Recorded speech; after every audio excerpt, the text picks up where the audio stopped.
well. 5-year course part-time as well does not make you an alim of the deen. It makes you a talib al-ilm.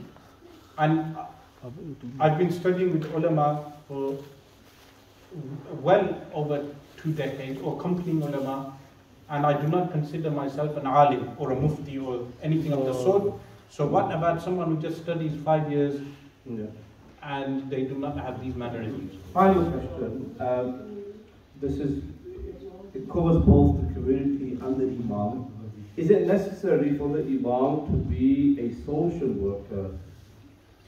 To a degree, because unfortunately you do deal with mental patients or people with mental illness, and mental illness in our community is covered.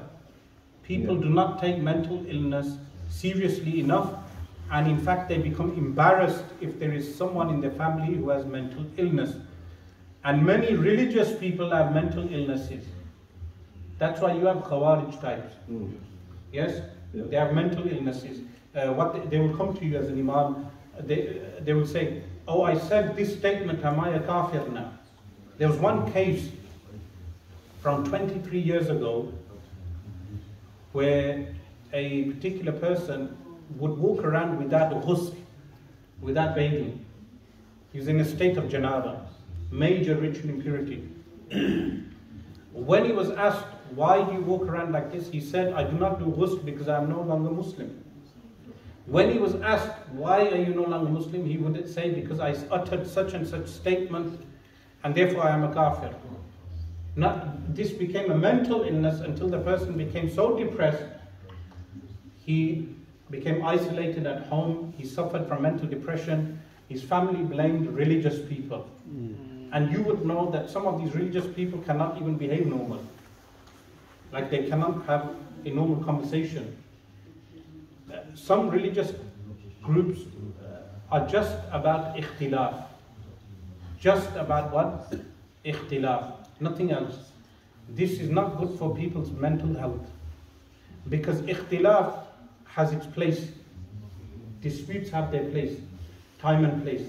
So when they have those mental health issues, it's essential for the Imam to deal with that. Secondly, you may deal with divorce cases. Yes. Thirdly, you may deal with mental and sexual abuse cases. Yes. Fourthly, you may deal with drug addicts. Yes. So like this, it's essential for the Imam, the masjid should pay for the Imam to go on a course that's recognized by the government, to have training as a social worker also. This is absolutely essential. Any more questions on the, okay, Brother Haris, I'm on the right side. And Brother Haris. So the question is, how lenient or strict do you need to be in enforcing the rules of the mosque? Again, we should be polite. That's the main thing. Learn from the English. When you go to a public building that's administered by English people, how do they behave towards those people who break the rules? Are they polite? The answer is yes, from my experience. Yes? Like the courts.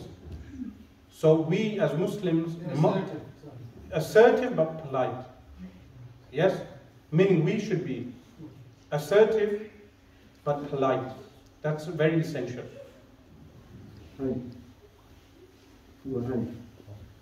What is the proper way that imams who have disputes amongst themselves, how should they resolve it? What would you recommend? So this comes down to the ulama themselves. Unfortunately, you will never resolve many disputes because of nufus. Nufus is what? Egos. So the more egotistical a person is, the less the dispute is resolved. So the Quran mentions that لا يزالون, they will never cease being mukhtalifin. They will never cease disputing. So disputes, the best we can do is decrease the volume of disputes, or not react in the way you can learn from Maulana Ilyas Qadri. Subhanallah, Yes. Subhanallah. How can you learn from him? Subhanallah. The amount of people that have slandered Maulana Ilyas Qadri, Hafizahullah, are innumerable. And in public, really, the man has not done anything which is reprehensible. Yes, there may be some people who have some ikhtilaf in the way, maybe he waves from side to side in the naat, okay. It's not an issue of usul deen or an issue that you slander someone for. But he being slandered, people have backbited him, people have wrote against him. How has he responded? With husnul akhlaq. He's a living example, yes? Husnul akhlaq. So I believe from him we can learn many lessons. There are many lessons to learn from him. One of them is how he has reacted to his detractors, how he has responded to his detractors. So he's a person of intellect. Allah has given him abundant intellect, yes? So therefore, the ulama today should not respond in a way which leads to a toxic environment. And your brother, Malik, you have a question? So some schools have Christmas food banks, so would it be fine if I give food to the Christmas food bank? Yeah, the food bank goes to the poor. Yes? Yes, so that would be fine. Any more questions? Yes. How can we persuade, masjid committees to do something what it should be done, or how we know that they have the right amount of funds and everything behind them, without any dispute or without any going into argument? So how you do this is, again, with everything there is a due process. So if you call for a formal meeting, first you write a formal letter to demand a formal meeting. You have a formal meeting and you bring those who support you. And in the formal meeting you have a presentation of what are the needs that you think the community has. I believe any sane-minded committee will follow through your guidelines. This will happen. And you also do the same with the Imam. Inshallah, that should resolve any disputes. Because we come into the final now, I think you finish your questions.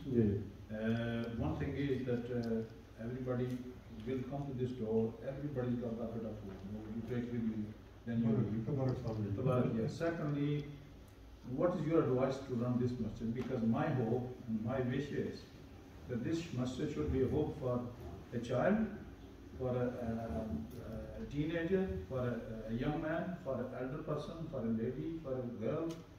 It should be a hope for everybody, how we can achieve that. So what you intend to do, like you said, to have a room for children, a room for the women, a games room for older children, and also a socializing room for the elderly people. In our masjid now, in Birmingham, we've constructed, alhamdulillah, it's been constructed, a room for the elderly people to socialize and have tea. So rather than talking in the masjid hall, we direct them to that room. We have the games room for the elderly youngsters, the older youngsters, and then we have the main masjid hall. So these are types of things you can do, and your announcements should start now in English, because they are English. Yes, so we adopt to the new society, because within 10 years to 20 years we will be experiencing a change, a big change within the UK. Within 10 years. Haji Sahab, how quick do 10 years go? Do you remember 9/11? 20 years have gone. In another 20 years I will be an old man with a white beard.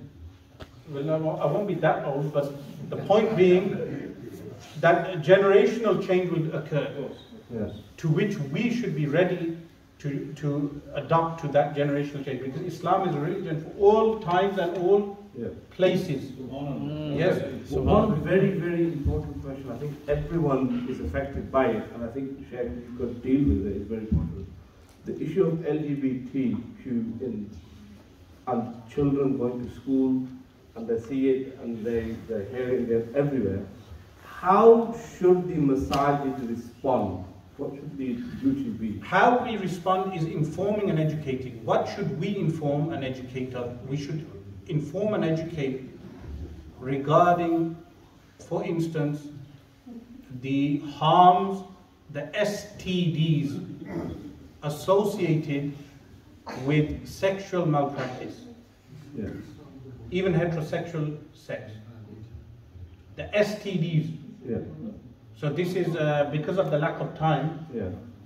this is, of course, a chapter for a total different lecture. I'll address this in Ahsan Shah's Masjid as well in Bradford. That the focal point of teaching youngsters regarding STDs of having sex out of the parameters of the adab of Islam, the mannerisms of Islam.